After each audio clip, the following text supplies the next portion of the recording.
Hi students, today we are going to learn about carbon and its compounds. जैसे कि आप जानते हैं कि कार्बन एक ऐसा कंपाउंड है, ऐसा एलिमेंट है जिसकी इम्पोर्टेंस बहुत ज़्यादा है, because everything, almost everything what we use is having carbon, like food, fuel, textile, drugs, perfumes, कुछ भी ले लीजिए, carbon is yes present. Carbon का एक और सिग्निफिकेंस है कि इसके बहुत सारे कंपाउंड्स हैं, and those compounds are called as hydrocarbons, and they are the compounds which are containing carbon and hydrogen. Speciality क्या है कार्बन की कि ये कोवलेंट बॉन्ड्स बनाता है. कोवलेंट बॉन्ड्स का मतलब होता है that the electrons are being shared, they are not being transferred totally, rather they are being shared between two atoms, and it can be between similar or dissimilar. Carbon के साथ एक plus point है कि ये अपने से भी जुड़ता है और औरों से भी जुड़ता है. जैसे यहाँ पर कार्बन हाइड्रोजन से जुड़ा हुआ है, and it is making covalent bonds with hydrogen, making CH4, that is methane. Now what are the properties of these compounds? They are generally a molecule, not an ions. Molecular state में होते हैं, liquid होते हैं या gas होते हैं room temperatures पे. Their melting point and boiling point is low, and they are less soluble in water. Now sharing of pairs of electrons can be even single or multiple, and in dissolved state they are poor conductors even.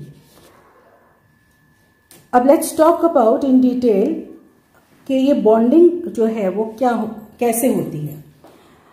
Carbon का जो atomic number है that is 6. That means first shell के अंदर 2 electrons और second shell के अंदर 4 electrons हैं. अब इट इज वेरी डिफिकल्ट कि ये 4 किसी को दे दे. अगर ये 4 किसी को दे देगा तो इसके पास सिर्फ 2 रह जाएंगे, और 2 रह जाएंगे तो इसका मतलब ये कार्बन रहेगा ही नहीं, ये हीलियम हो जाएगा, राइट. और अगर ये अपने ऑक्टेट को पूरा करने के लिए बाकी 4 किसी से लेता है तो वो भी पॉसिबल नहीं है, क्योंकि इसके पास प्रोटॉन्स जो हैं वो सिर्फ 6 हैं. सो 6 प्रोटॉन्स सिर्फ 6 इलेक्ट्रॉन्स को ही कैरी कर सकते हैं, इससे ज्यादा नहीं. So that is a difficulty to attain a noble gas configuration.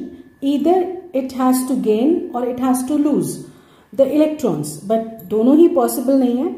इस वजह से कार्बन इस प्रॉब्लम को कैसे सॉल्व करता है? It shares the electrons like it is sharing hair. Carbon के 4 इलेक्ट्रॉन्स एंड हाइड्रोजन 4 हैं. हाइड्रोजन के 4 इलेक्ट्रॉन्स इससे शेयर कर रहे हैं, तो आप देखिए हाइड्रोजन भी 2-2 पर स्टेबल है, और कार्बन के पास भी 8 इलेक्ट्रॉन्स पूरे हो गए.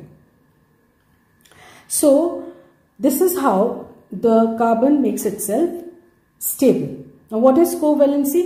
Covalency का मतलब है the number of electrons contributed by each atom for sharing. कोई भी एटम जब अपने इलेक्ट्रॉन्स को शेयर करता है तो उस नंबर ऑफ इलेक्ट्रॉन को कहा जाता है covalency. Why carbon is considered to be such a versatile type of an element? इसके कुछ reasons हैं, जैसे catenation, tetracovalency and multiple bond formation. Catenation का मतलब कि कार्बन अपने आप से भी जुड़ जाता है. You can see here single bonds and this is a branch chain. किसी भी फॉर्मेशन में अपने से भी जुड़ जाता है. साथ में इसके पास 4 ऐसे इलेक्ट्रॉन्स हैं जो कि शेयर हो सकते हैं, और ये शेयरिंग सिंगल बॉन्ड में भी हो सकती है, डबल बॉन्ड में भी हो सकती है, और ट्रिपल बॉन्ड में भी हो सकती है. Mean single bond, double bond and triple bond can be made by carbon to make versatile compounds.